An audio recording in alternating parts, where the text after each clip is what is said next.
You're listening to the Assembly Call IU podcast and postgame show, the place where Indiana fans across the globe hang out online after every IU basketball game.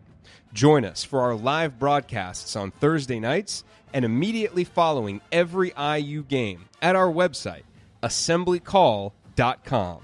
That's assemblycall.com.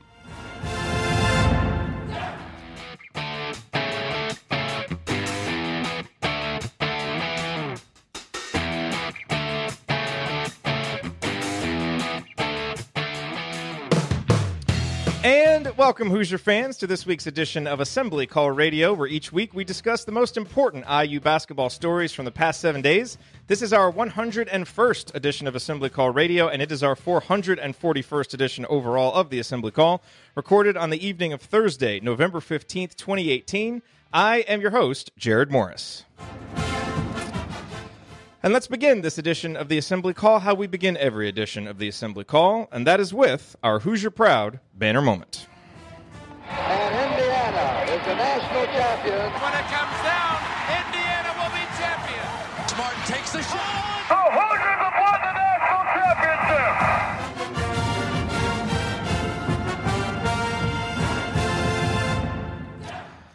This week's banner moment occurred after Indiana's 96-73 demolition of Marquette was complete on Wednesday night.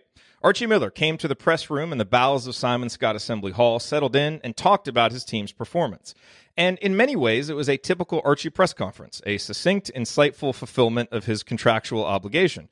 But in one very important way, Archie's press conference last night felt different to me.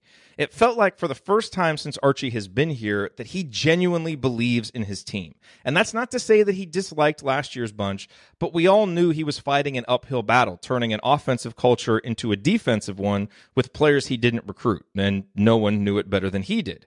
Many of those same players remain this year, but they are now clearly more comfortable and capable playing Archie Miller-style basketball. As for the new guys, well, you saw Rob and Romeo play, so did Archie. One is a stud, according to his coach, who rarely doles out such strong compliments, and the other looked every bit the top 5 draft pick he's projected to be.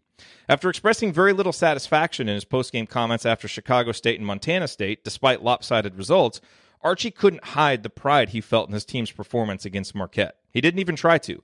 He knows his team has plenty of work still to do and plenty of improvements to make, but he also seems like a coach starting to realize that he has a group that can be pretty darn good. Archie summed the entire night up best after J.D. Campbell informed the assembled members of the press that Indiana's shooting performance on Wednesday night was its best yet during Archie's tenure. Wow, Archie said. Wow, indeed.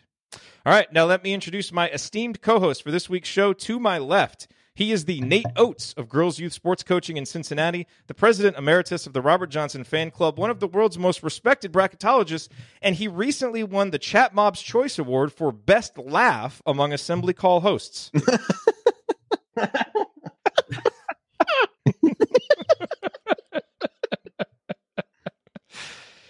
He is Andy Bottoms. Andy, what is your Bottoms line from the last week in IU basketball?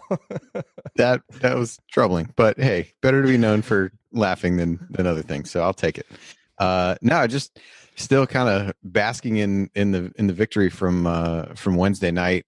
You know, as you look back on it, just such a big performance in a difficult game, in a difficult situation with some guys being forced to play roles or minutes that you wouldn't have expected early on in the season. And so it's hard not to look at it and kind of feel like this team is probably ahead of schedule where Archie might have expected. I think some of his comments, as you said, may start to shed a little light on that as well. And, just an exciting time to really see them pass this first test with flying colors. And there are certainly times that there are, post-game shows that we want to, move on from and think about the next game. I think the, Chicago State and Montana State games were kind of that way where it's like, all right, this was great. They did what they were supposed to do. Let's move on and think about the, think about the next big test along the way. This is one that it's kind of nice to be able to get back on and talk about again. It's one that you want to linger on a little bit because it feels like one that you may look back on at some point over the course of this season and say, hey, this was, maybe the first sign that,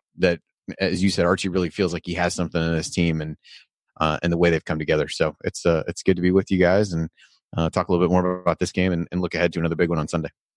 And to my right, no, it is not Ryan Phillips. He is stuck in a Hawaiian rainforest without Wi-Fi, much to Valerie's continued disappointment. I was kind of looking for Ryan being on tonight.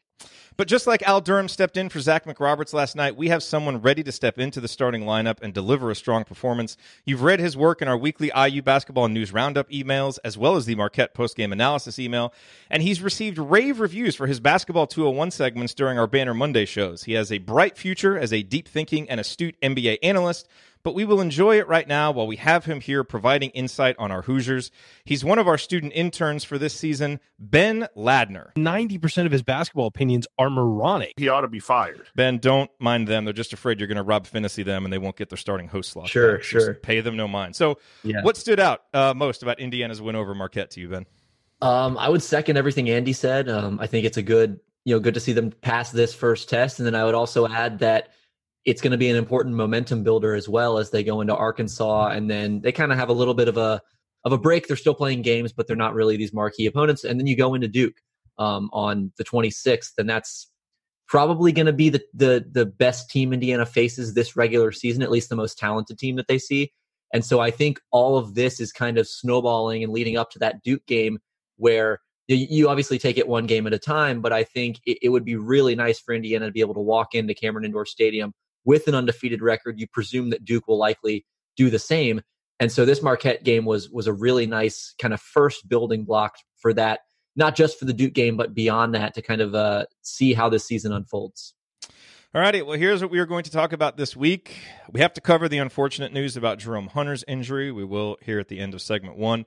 We're going to take a deeper look at Al Durham's outstanding game on Wednesday night, and then we're going to play a fun game called Fair or Too Soon to Say, in which we discuss some of the most common and interesting reactions to IU's play thus far, and then we will answer your questions. All of that coming on this week's edition of Assembly Call Radio. First, before we get to all that, I am very excited to introduce our newest sponsor, Comfort Option. And as I told you last week, they will be with us all season as the presenting sponsor of Assembly Call Radio. And in future weeks, I will tell you all about their mattress store-to-your-door product that is revolutionizing how people purchase mattresses in central Indiana. But before we get into all of that, there are a few things you need to know about Comfort Option as a company. They are an Indiana-based mattress manufacturer. They are backed by over 65 years of experience, and they are family-owned and operated by third-generation graduates of IU. And then there's this, which is clearly the most important thing you need to know about Comfort Option and why we're so excited to have them as a sponsor. Nathan Elliott, whose grandfather founded the company, is Comfort Option's chief marketing officer. He is the person who originally reached out to me about pursuing a partnership with the Assembly Call. And he counts among his most prized possessions an autographed picture of Calvert Chaney. Obviously, this is my kind of guy. And that's the thing about the Comfort Option team and company. These people are Hoosiers through and through. They bleed cream and crimson, just like you and me, and they also happen to produce a fantastic mattress product. And I'll tell you more, as I said, about Comfort Option's mattresses in future episodes. For now, if you're curious, visit comfortoption.com to learn more. Can a brother get some coupons? And yes, if you decide to buy a mattress in the meantime, make sure you use the promo code ASSEMBLY at checkout to get a $50 discount on your mattress purchase. That's comfortoption.com, promo code ASSEMBLY for $50 off mattresses. Thank you.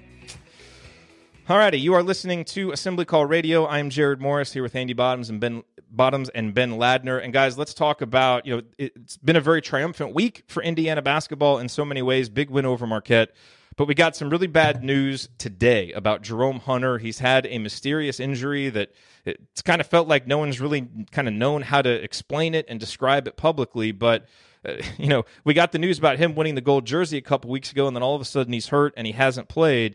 And we found out today that Jerome underwent surgery Wednesday evening at the Cleveland Clinic. That's why he wasn't at the game. And it is to treat, quote, a lower body condition that first developed early in the semester. The release from Indiana said he is recovering from the procedure and hopes to return to campus next week. Hunter, who has not seen any game action, will remain out indefinitely. So, Andy, that's not a lot to go on. I know just kind of myself personally, I guess just kind of preparing myself for the reality that Jerome likely won't play this year and will redshirt, and I'm just going to kind of hope to be pleasantly surprised. But obviously this news doesn't sound optimistic, and we just hope that whatever the issue is, the surgery can correct it, he can get back on track, because he's a guy who's going to have a long career playing basketball, and regardless of what he will mean to IU's program, just for him personally, we want to see him get back on the court as soon as possible. Yeah, I mean, we definitely wish him a speedy recovery from whatever the situation is that's going on. And like you said, I think at this point, expectations for him have probably started to shift a little bit into maybe this does become a redshirt season for him. And I don't know that, certainly not what he would have wanted and would have expected coming into this. And for a guy that Archie Miller really talked about in the offseason of really loving the game as much as anybody that he's been around, certainly would be a difficult decision for him. But if that's what's winds up being best for his long-term health, and I think he's a guy who's a really talented player, and at some point it becomes a little bit difficult the further you get into the season of, even if he came back and if he is healthy enough to come back, how do you really work yourself into that rotation and as things get settled in there? So it may be a situation that even if he came back, would it really be putting him in a great position to succeed? And I'm not sure that it would. It's hard to speculate what that timetable would look like. So hopefully it's something that the surgery and some follow-up treatment can take care of, and he gets back to doing what he loves to do, and we see him in an IU uniform as soon as we can. But certainly his recovery is the most important thing, and we'll kind of figure things out from there. But yeah, definitely kind of an odd scenario where I think understandably tight-lipped about what's going on, wanting to protect his privacy, as well as it's just probably something that I would assume is a little bit harder to understand than the injuries that people are used to hearing about, sprained ankles and back issues and things like that. And probably a situation where maybe you keep some of the speculation lowered a little bit by saying less. But difficult to see as a guy who really projected behind Romeo as a guy that was going to make the biggest impact as a true freshman, and certainly don't think there's anything that says he won't be able to make that kind of impact eventually over the course of his time at IU. Yeah, I mean, he's a guy that clearly was going to be a rotation piece, and based on how he'd been practicing, it kind of seemed like the sky was the limit for how much he could produce actually this year.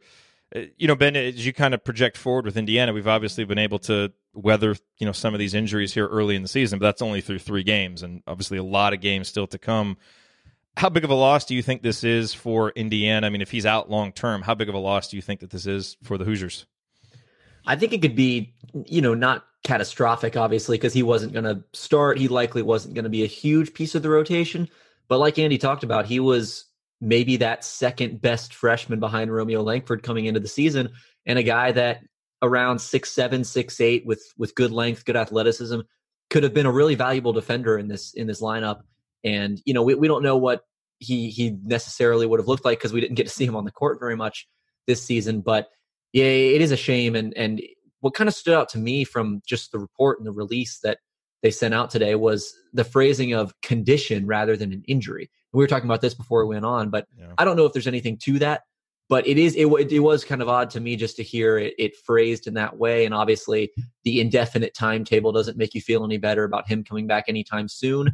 But IU's going to have to find a way to replace what Jerome Hunter would have given them. I think that probably means more minutes for Justin Smith than he might have gotten. It probably means you lean a little more on Juwan Morgan, although he was going to be a key player anyway. And then, I think a question that I've had kind of all season long thus far is that back end of the rotation, kind of that 4 or 5 spot. I've been calling it like the emergency big man, just the guy you turn to for 3 minutes at the end of a half. That might have been Jerome Hunter. Those might have been kind of his pockets of the game to really work with that second unit and maybe play some time with the starters as well. So Jake Forrester, Clifton Moore, Race Thompson, all could be in line for more minutes. But I do think this hurts Indiana, if not catastrophically. It is definitely a significant loss for them. Yeah. Well, get well soon, Jerome. We can't wait to see you out there in the cream and crimson playing again. Certainly for our sake and for IU's sake, but mostly for yours, to get your basketball career back on track. All righty, coming up on the assembly call, let's talk about Al Durham, who got the start in place of Zach McRoberts last night and delivered the best game of his IU career. What does it mean going forward for him and for Indiana? That is next on the assembly call. Stick with us.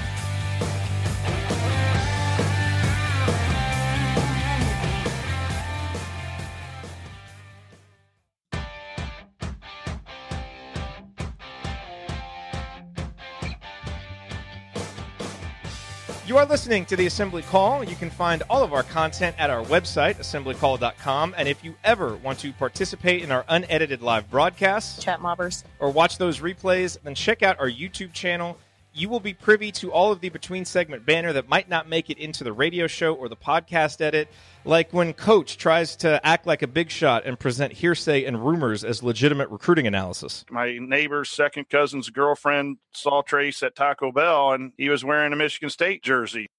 Join us live at youtube.com/assembly call.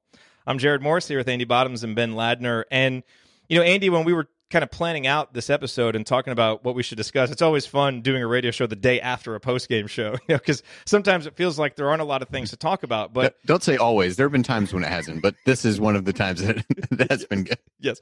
This is one of the times it's been good because, the post-game show after the Marquette game was a long one, and I still felt like we couldn't really dive into as many of the topics as there were there to talk about. And one of the ones that I think we left that show feeling like we didn't talk enough about was Al Durham, who, filled in for an injured Zach McRoberts and was just outstanding. He produced offensively. It's hard to say that anybody can come in and replace what Zach gives you defensively. But boy, I think anybody would have been hard pressed to play as well on defense as Al did. So, we heard all offseason about his improvement. He was kind of injured there for a little while, so we hadn't really been able to see it much in the games yet. But he was dynamite last night. And if this is how he's going to play moving forward, again, we talk about the answers we've been getting to some of these backcourt questions. That's another one last night that was a major positive for IU. Yeah, I just think, as you said, he was a guy that you'd heard so many good things about and really felt as if we hadn't had a chance to see it.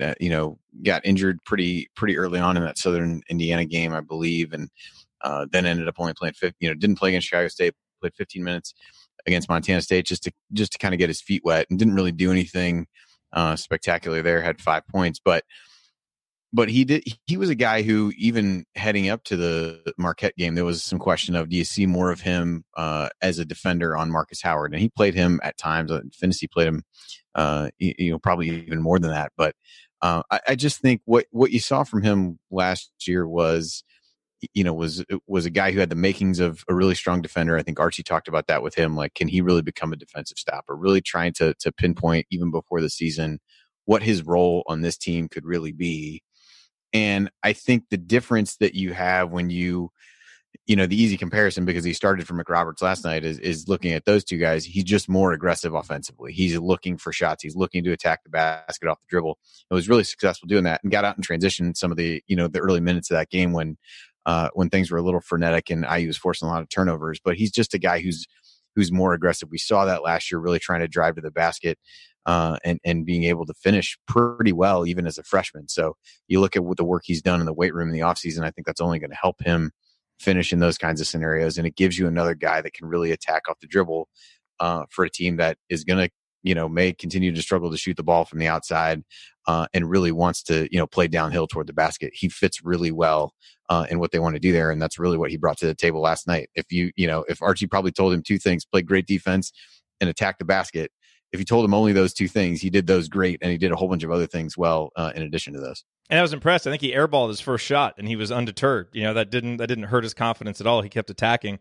And my first thought when we left that game was, way to go, Tom Crean, for offering him the scholarship. Some people wondered, what are we doing offering this 3-star guard a scholarship?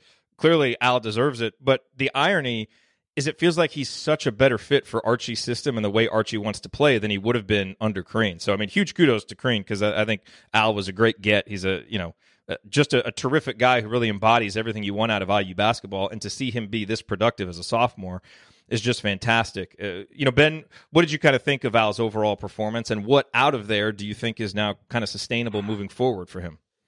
Yeah, I think the fact that he did it on both ends of the floor was really encouraging. He came in, I think it was kind of assumed that he would get a lot of that assignment on Marcus Howard, that he and Finney were going to split that assignment, because Al's a really long, athletic, kind of slashy kind of guy who can really get up in the jersey of an opposing point guard. But then for him to do it on offense as well, that's kind of been one of the more inconsistent parts of his game in his career so far. Is he'll have these games and he'll show you, like, he's getting to the basket, he's finishing with both hands, he's knocking down shots, have these great offensive games, and then kind of turn around a couple games later and not be quite as consistent. So to me, that's the question moving forward, is whether he can knock down shots consistently from the outside, and then also that penetration into the lane. I thought at times last season he was Indiana's best penetrator off the dribble, just in terms of putting the ball on the floor, getting straight into the lane and to the basket. He's really good. He covers a lot of ground with his dribble. And so he's still been really good in that sense. And, I think McRoberts might be, and we can probably talk about this, in more depth, but I think McRoberts might be a little bit better fit with this starting lineup because he doesn't need the ball in his hands. He lets you do more stuff through Romeo and Jawan. And I think in a vacuum, McRoberts is probably a little bit better spot up shooter and a more versatile defender. But the way Hal played last night, it makes you wonder if he deserves a spot in that starting lineup. And I think either way, he's going to continue playing a huge role in this rotation, especially given that Indiana is really going to need his minutes at point guard if Devontae Green continues to stay out of the lineup. And, I was just so impressed with his defense. He contested every one of Marcus Howard's shots when he was guarding him, setting guys up, didn't look to force too much. I think we saw a little bit against Chicago State and Montana State, and then at times last season too, where he would kind of force the issue off the dribble and maybe predetermine what he was going to do when he caught the ball. He didn't look like he was doing any of that last night. He was reading the defense, making the right pass within the flow of the offense. He had 5 assists and no turnovers. He and Rob Finney combined for 13 assists and just 1 turnover, which was fantastic. So just the way he took care of the ball, ran the offense, and just kind of found his footing within the flow of the offense rather than trying to do too much, to me, it was very impressive. You're listening to Assembly Call Radio. I'm Jerod Morris here with Andy Bottoms and Ben Ladner, and we're breaking down Al Durham's terrific performance against Marquette. It's important to remember we're 3 games in. We've played 2 terrible opponents and obviously have the impressive win over Marquette. But Andy, and tell me if you think that this is misguided at all, but as I kind of reflect on what we saw against Marquette, I'm much more inclined to, I guess, trust what we saw on the defensive end and feel like those are things that we can definitely project more forward because of how good Marquette is offensively. I still don't really know what we can take from it offensively because they were, the 182nd ranked defense last year. And they've been better this year, but they haven't faced anybody. And, and I do think that is, kind of a game that will suit Al well. It's not like Marquette was really pressuring the ball and, doing a whole lot to kind of disrupt him. So, look, 13 assists, 1 turnover, that's great if you're playing 5-on-0 in practice. That's incredible, But I think you bring up a good point, Ben, from an offensive standpoint, Zach doesn't necessarily need the ball, to be out there creating. He can step out and make threes. And so I guess I just, Andy, am trying, as much as I want to jump to all these positive conclusions, I'm trying to just take a step back and remember this Marquette team has been really bad defensively, so maybe we don't quite know as much as we think we know about the team's offense quite yet. I think that's fair, but I think we at least know what the philosophy is for sure based on the way that they've played these first handful of games, the focus on really driving the ball, points in the paint, things like that. And they've been successful at it no matter who they've played. And Marquette had gotten, to your point, there weren't enough games to really know had their interior defense gotten substantially better, or was it a little bit of a mirage? And I think probably a little bit of both. I don't think they were as good as they probably looked in the first couple games based on the competition, but I don't know that they're going to be a complete disaster on that end of the floor in the way that they were a year ago. And so, but I think either way, I would agree with what Ben said about McRoberts and being a better spot up shooter and things like that. But I think with Al, it gives you a little bit of another direction you can go at the point if you need to, if Finney gets in foul trouble or, hits a freshman wall at some point, who knows? You've got another guy who's there. And I think it's good for Al to really get that confidence because you saw, it was funny. I was looking over while we were talking, looking at his game log from last year and remembering a little bit of how well he started out early in the season.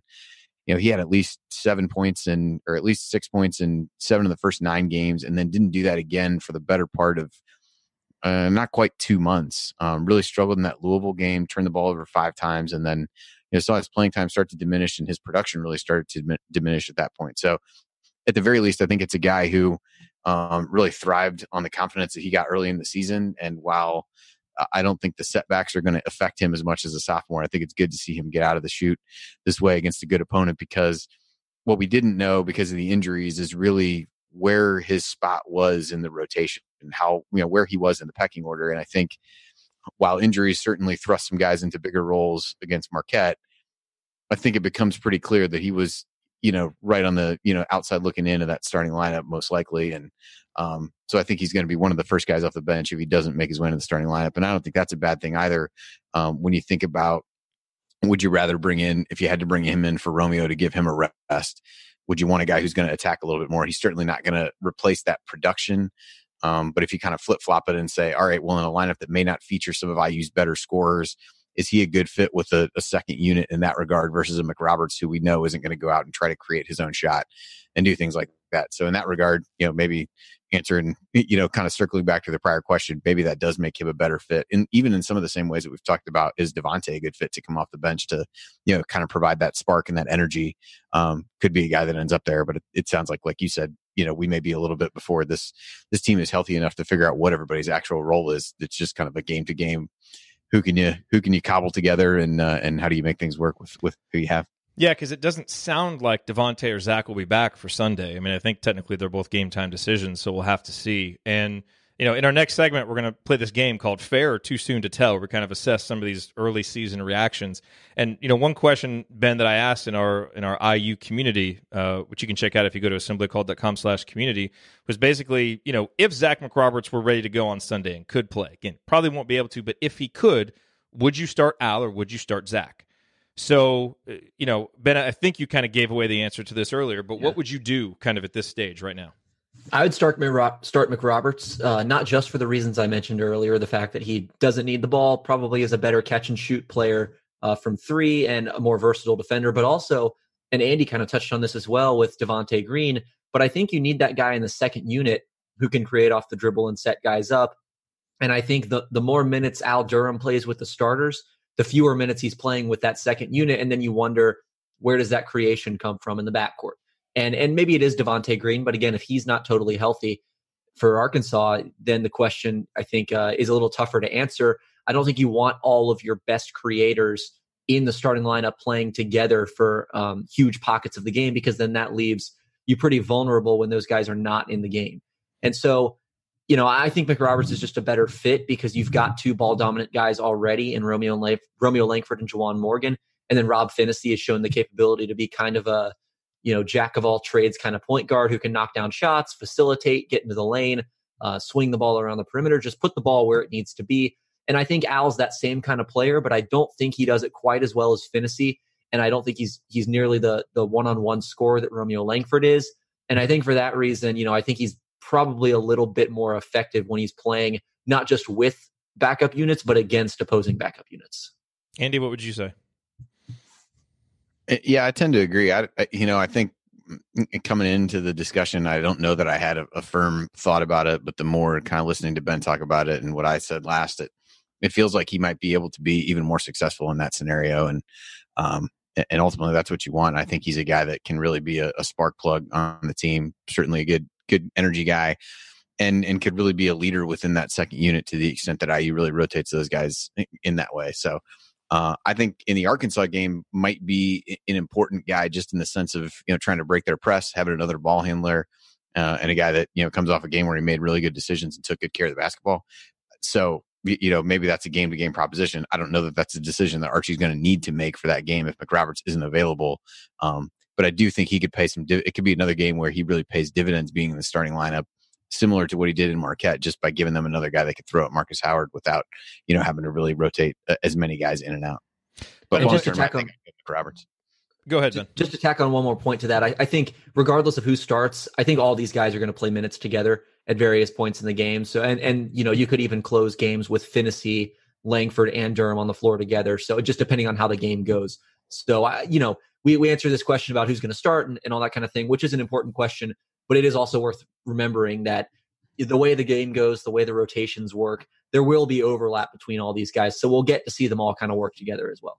Yeah, and if you want a good preview of Indiana-Arkansas, obviously we talked about it on the post-game show, but also Ben did a great job with Seth on their edition of the matchup.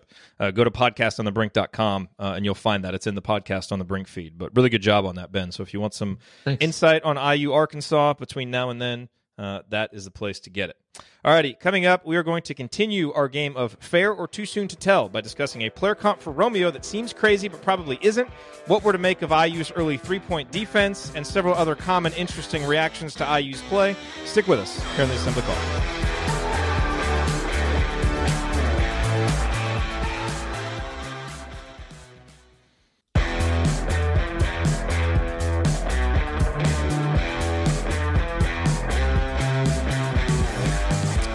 Welcome back to the Assembly Call. I'm Jerod Morris here with Andy Bottoms and Ben Ladner. Remember that if you are a serious IU Hoops fan, you need to be subscribed to our free IU basketball email newsletter, especially now that the season has started and we're sending out our in-depth post-game analysis emails the morning after every game. There's a high-level operation going on out there. Joining is easy. Just text IU to 66866 or go to assemblycall.com. That's IU to 66866 or go to assemblycall.com. Make no excuses. Can we get some basketball, please? Alrighty, back to talking basketball. And guys, we started this in the last segment. We're going to play a little game that I just made up this afternoon when we needed a segment, and it's called Fair or Too Soon to Tell. And, you know, the genesis for this is basically we're 3 games into the season, but, you know, we kind of feel like we know a lot about this team now. There's lots of reactions kind of going around. So let's just see, are these reactions, is it fair or do we think it's too soon to tell, right? Because most of the things people are reacting to, it's not like they're wrong, right? I mean, Indiana's 3-point defense has been better this year. But is it fair to say that it is better, or is it still too soon to tell and we need kind of a bigger sample size? So let's just kind of go down the list. We will start with the easiest one. Yes, folks in the chat mob, please play along in the chat. So start with you, Ben. Rob Finney should be this team's starting point guard moving forward. Is that fair, or is it too soon to tell? I think it's fair. I think the way he's played, not just in the 3 games, but the scrimmage, everything that we've seen out of him, and you know, he was even getting those, some of the first team reps in that open practice that was available to the students, but not the media. And so, I think he's just been the best point guard on Indiana's roster right now. And, you know, Devontae Green, it's almost just by happenstance, because remember, Devontae Green was injured early in the year. Finney kind of stepped in, and he's just outplayed anyone who's competing for that spot. The ability to probe in the lane and run that offense, he runs it like a veteran. I mean, he does not look like a freshman point guard out there, either physically or mentally. He's really, really strong, really quick for a guy his age, and then just has a great understanding and a grasp of how to run the offense, a good shooter already as a young guy, which is encouraging for Indiana's offense, and obviously a guy who can defend the point guard spot as well as anyone. So I think that's fair. I think it's his spot until he proves otherwise. And Andy touched on it earlier about kind of the freshman wall. That's certainly a possibility. And if he runs into that, maybe 10, 12 games into the year, has a tough stretch, maybe you pull him out of the starting lineup for a few games and then maybe put him back in. But to me, until he proves that he's not fit for that spot, he's the starting point guard on this team. Yeah, it's unanimous in the chat mob. Everybody fair. Andy, I assume that you agree. Yeah, I think so. I mean, you've got Archie, who's not necessarily one who doles out praise, or at least high end praise too often, calling him a stud after his third college game. That feels like a pretty good endorsement for him. And yeah, he certainly hasn't done anything so far. May have kind of gotten a first crack at it through injury, but he's acquitted himself very well. And it's one of those where it kind of similar to what I brought up with Al, where we may never know what the original rotation of this team was supposed to look like because there have been so many injuries. But he's certainly, taking the keys at this point, and I don't think he's going to give them back anytime soon. All right, so here's the next one. You guys will understand why this one is a little bit hard for me. But I have seen this in multiple places, so this is not coming from me, but let's assess this reaction. The closest IU player comp for Romeo is Calvert Chaney.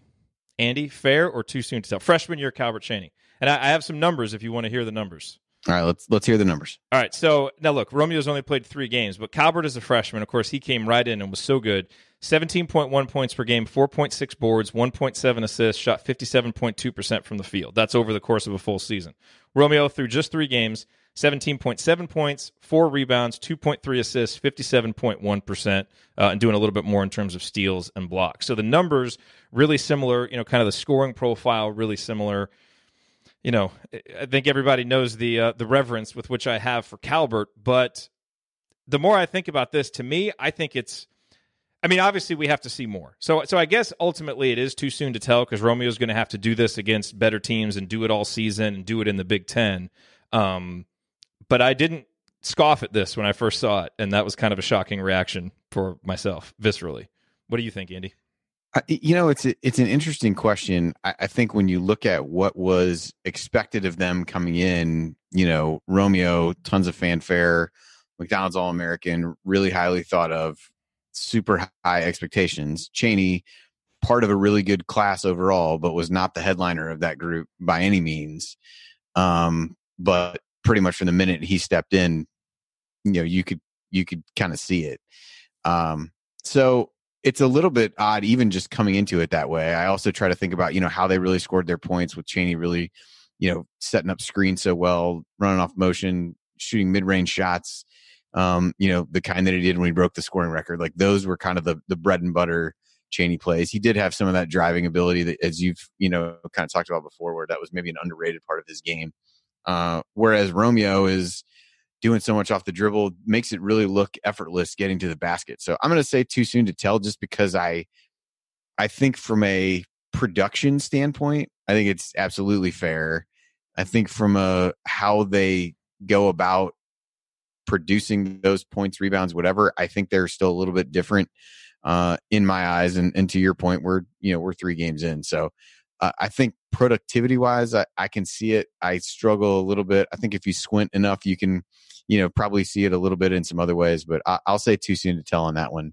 But again, as you said, this is, kind of stepping on hallowed ground for you and I. So it may be a little bit difficult for me to look at this objectively, but that's what I would say. I hate player comps. Ben, noted Indiana basketball fan Ben Ladner, your thoughts? Fair or too soon to tell? I think I'm too young to answer this question. Okay, you do know who Calvert Chaney is, though. I do know who he is, but okay. His Indiana basketball career ended about 4 or 5 years before I was born. Just stop. Don't just finish stop. that. I don't even know why I kicked this one to you.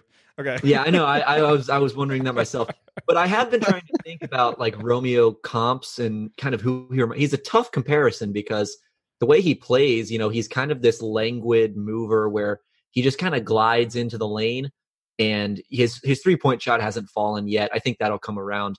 You mentioned his field goal percentage, shooting around 57% from the field. That is outstanding, given that he's below 20% from 3. Yeah, it's like 70-something% on twos. Yeah, and his 2-point percentage, he's hitting floaters, he's getting to the basket, getting and ones, creative layups, hitting a couple mid-range shots. He looks really good as an all-around scorer. It's just that 3-point shot that hasn't really come around yet. And again, you figure a shooter like he is, I think that'll, come into form and kind of progress up to the mean, if you will. But yeah, I mean, the best modern comparison that I've come up with is like some version of Karis LeVert, but that's still very much a work in progress. No, he's nothing like Bracy Wright. No one said that, Ryan. That's ridiculous. Okay.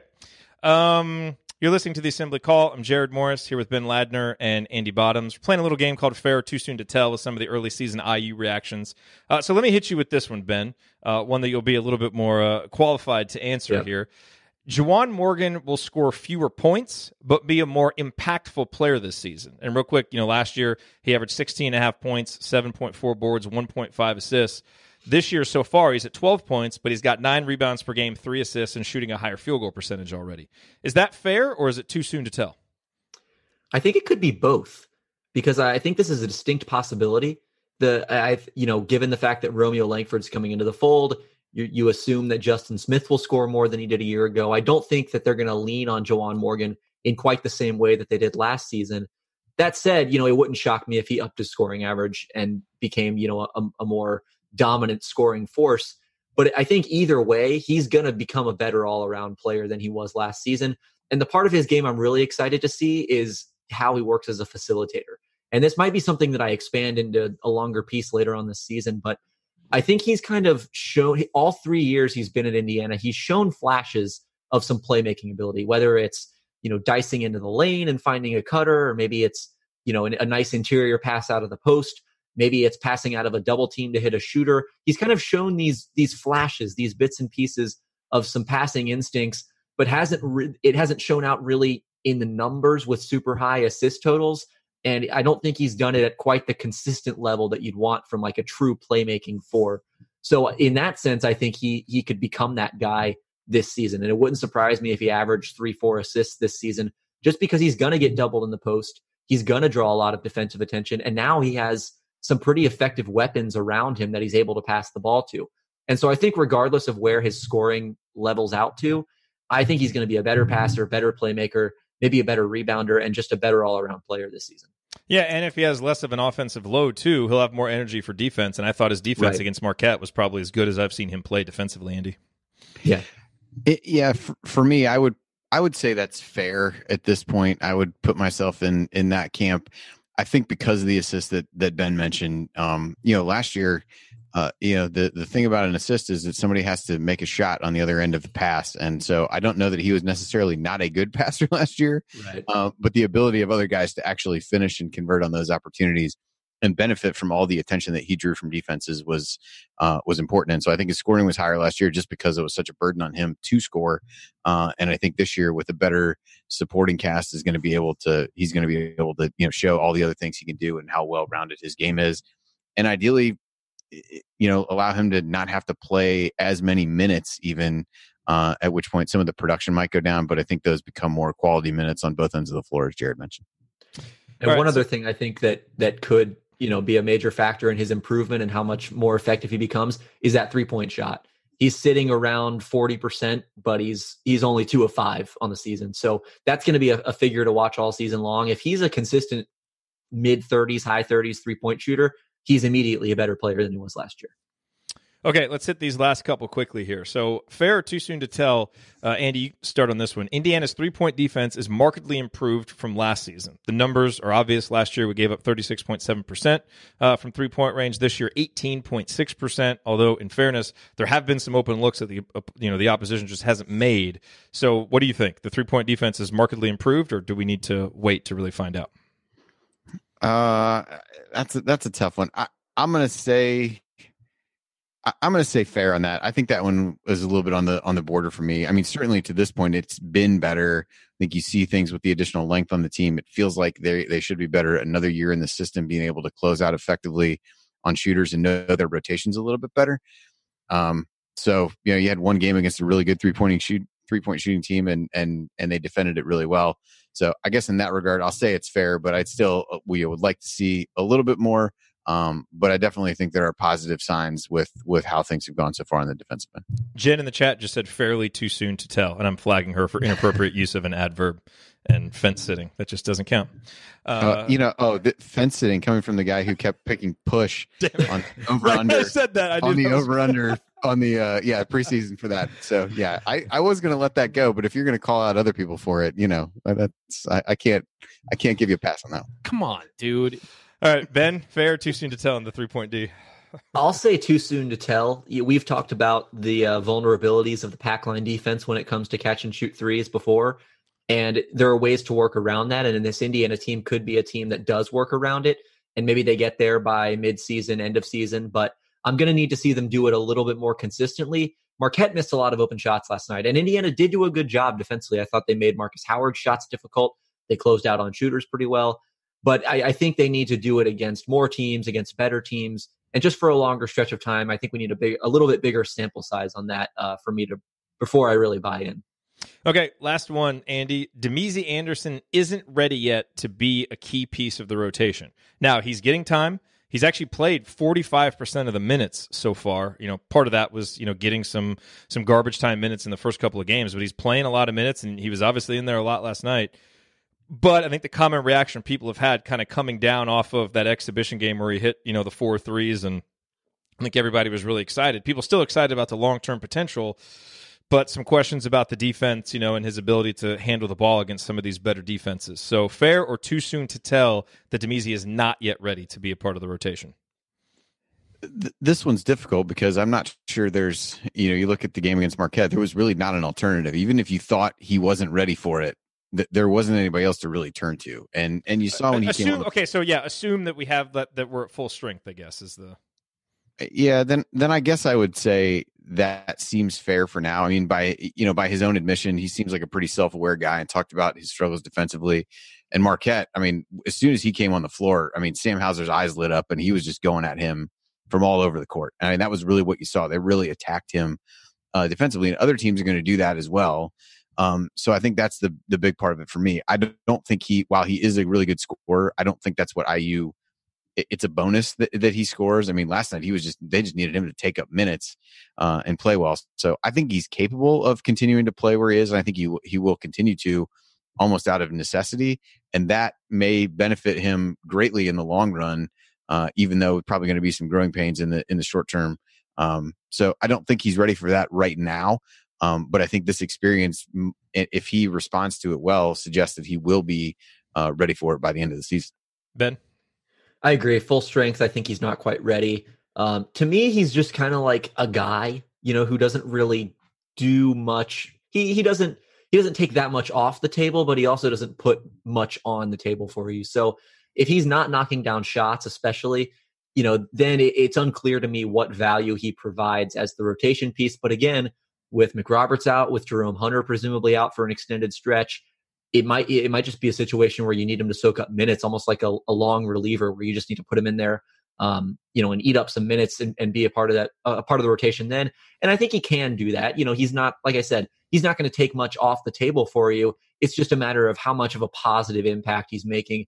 I suppose at that point in the rotation, though, if you can just get, mediocre net zero contributions from your guys, with this 8th, 9th man in the rotation, I think that's probably a net win. I felt like we had an amazing conversation on all levels. All righty, coming up in our final segment, we will answer some of your questions, including what has surprised us the most about IU's play so far this season, plus our early impressions of the Big Ten. All of that coming next in our final segment. Stick with us.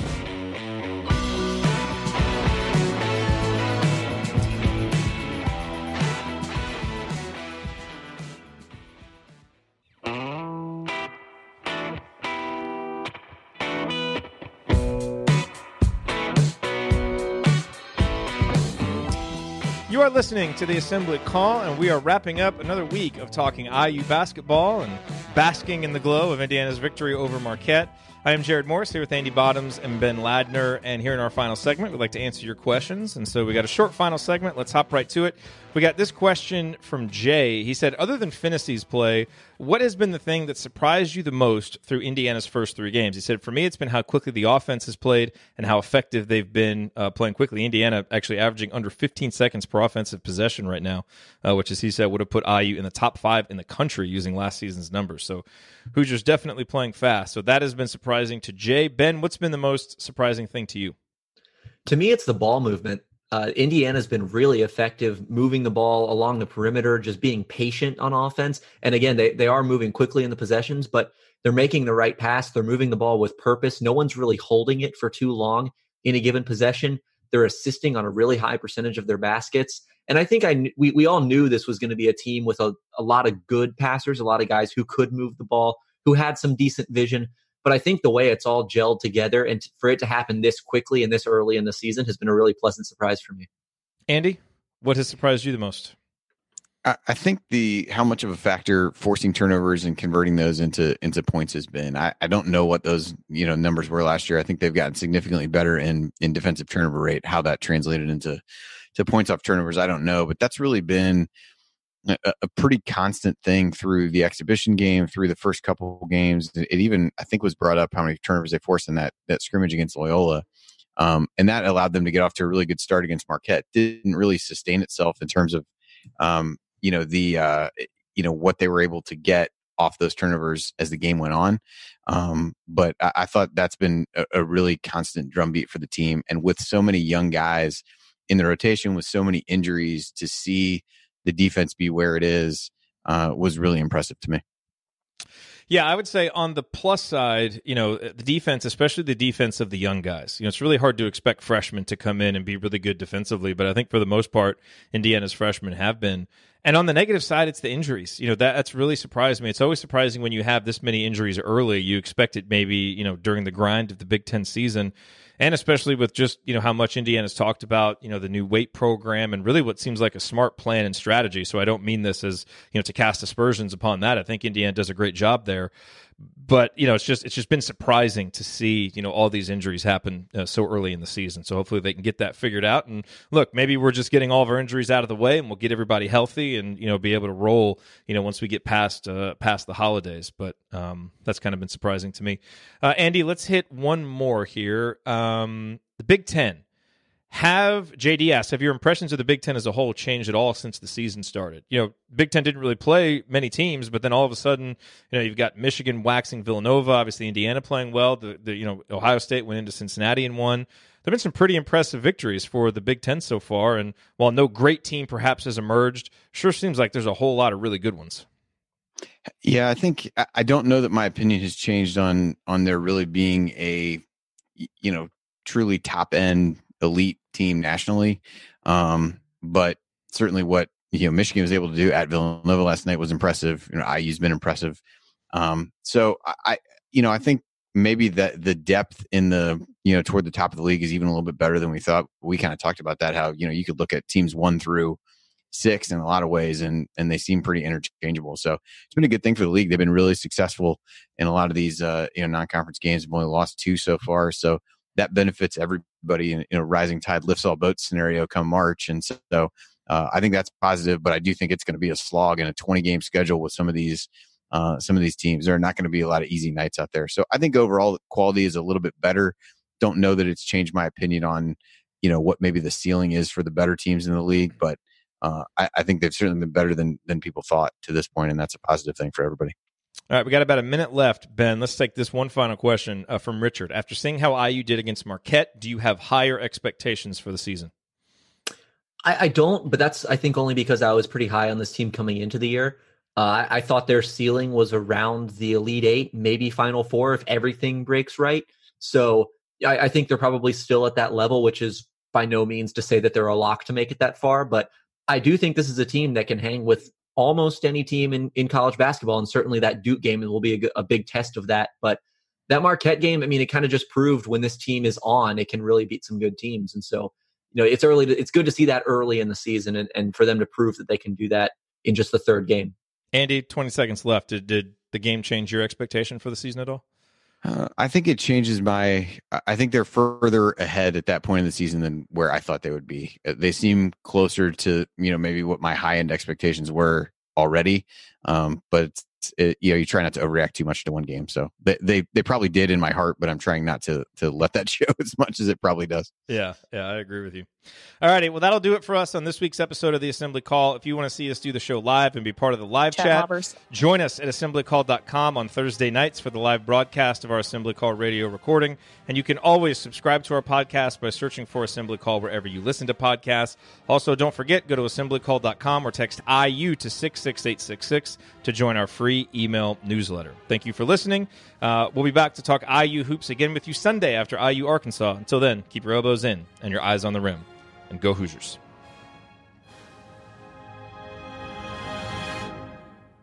Thank everybody for coming out. All right, I got to get out of here, folks. Thank you. Thank you for being here and for listening to this episode of the Assembly Call. We appreciate it. And we really do rely on the support of audience members like you to keep our show going and to keep growing. And so we have set up a page on our website at assemblycall.com/support that lists 5 ways that you can support the Assembly Call. And we encourage you to choose whichever method is the easiest and most convenient for you. One of the methods is donating, and so many of you have donated, and we appreciate it so much. On that page, you can choose a monthly recurring donation or an annual recurring donation or just a one-time donation, whatever works for you. And if you don't want to donate, another way to support the show is you can use our affiliate URLs, iutickets.shop or iustore.shop when you're going to shop for tickets or gear, and we will get paid a small commission when you use those links. But however you support the show, we appreciate it. Thank you.